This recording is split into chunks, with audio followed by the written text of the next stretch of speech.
কিশোরগঞ্জ সদর উপজেলার মহিনন্দ ইউনিয়নের ৯ নম্বর ওয়ার্ডের কোটশুলেকিয়া গ্রামে দীর্ঘদিন ধরে স্থায়ী জলাবদ্ধতার কারণে দুর্ভোগে পড়েছেন স্থানীয় বাসিন্দারা। বর্ষা মৌসুম এলেই যেন ভোগান্তি নেমে আসে পুরো এলাকায়। গ্রামের প্রধান সড়ক, চলাচলের পথ এবং বসতবাড়ির উঠানে বৃষ্টির পানি জমে থাকে অল্প বৃষ্টিতেই।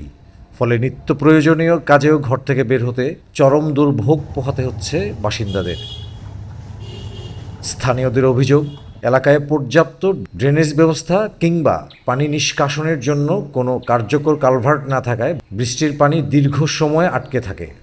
এতে প্রতি বছর কয়েক মাস ধরে পানিবন্দী অবস্থায় থাকতে হয় তাদের। এলাকাবাসী জানান, জমে থাকা ময়লা পানিতে বিষাক্ত পোকামাকড় ও সাপের উপদ্রবও বেড়ে যায়, যা শিশু ও বয়স্কদের জন্য বড় ধরনের ঝুঁকি তৈরি করছে। সবচেয়ে বেশি দুর্ভোগে পড়েছে স্কুলগামী শিক্ষার্থীরা। পানি জমে থাকায় অনেক শিশুর নিয়মিত বিদ্যালয়ে যাওয়া ব্যাহত হচ্ছে এবং সাময়িকভাবে পড়াশোনাও বন্ধ হয়ে যাচ্ছে। পানির মাঝে বসবাস করতেছি। বৃষ্টি হইলে পানি হয়ে যায়, অতটা ড্রেন নাই, কোনো জানার রাস্তা নাই। আমরা তো ড্রেন একটা করে দিলে একটা হয় বা উপকার হয়, ভালো হয়। আমার স্কুলে যেতে পারি না এই বন্যার জন্য। এই পিসি হয়, এখানে পানি হয়েছে, এরকম এখানে চাপেও থাকে, তাই জন্য আমার তো আমাদের অনেকদিন ধরে কষ্ট করতেছি, বাচ্চারা লেখাপড়া করতেছে না, আমরা চলতে পারতেছি না, অনেকদিন ধরে কষ্ট করতেছি। দীর্ঘদিন ধরে আপনার সমস্যা, এদের আগে সমস্যা পানির বাড়ি তো আগে বাড়ি করেছিল না, আমার বাসা বাড়ি হয়ে গেছে, এখন আর যাওয়ার বাড়ির সুযোগ নাই, এখন আর বাড়ি দিতে পারে না। আগে একটা সময় বাইরে হয়ে গেছে পানি। বা সরকারের কাছে আমার একটা আকুল আবেদন, যেন দ্রুত একটা ড্রেনের ব্যবস্থা করা হোক। শুধু এলাকাবাসী নয়, অচল হয়ে পড়েছে নিত্য আয়ের মানুষ, সমিল শ্রমিকরাও। কেননা পানি জমে থাকার কারণে মেশিন চালু করতে পারছে না মালিক পক্ষ, ফলে কাজে যোগদান করতে পারছে না শ্রমিকরা। তাই তাদেরও দাবি দ্রুত পানি নিষ্কাশনের জন্য ড্রেনেজ ব্যবস্থা করার।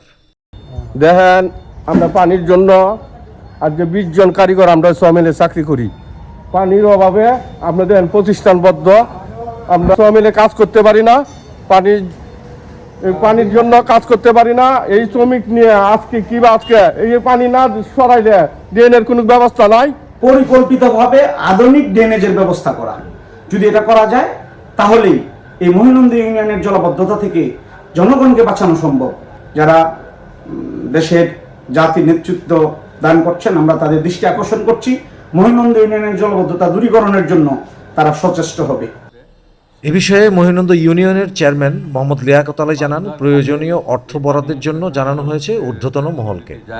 সেই খালগুলি ভরাট হয়ে যাওয়াতে পানিগুলি সঠিকভাবে যাইতেছে না এবং ইউনিয়নের বিভিন্ন জায়গায় জলাবদ্ধতা সৃষ্টি হয়ে রয়েছে এবং সেই জলাবদ্ধতা নিষ্কাশন করতে হলে খনন করে সেগুলি নিষ্কাশন করা অতি জরুরি। প্রশাসন এবং এমপি মহোদয়ের কাছে আমি বিনয়ের সাথে সেই কথাগুলি আমি বলেছি এবং ওনারা করেছে যে সেগুলি নিষ্কাশনের ব্যবস্থা করবে। দ্রুত স্থায়ী ড্রেনেজ ব্যবস্থা নির্মাণ ও জলাবদ্ধতা নিরসনে সংশ্লিষ্ট কর্তৃপক্ষের জরুরি হস্তক্ষেপ কামনা করছেন এলাকাবাসী। News desk, Kishoreganj press.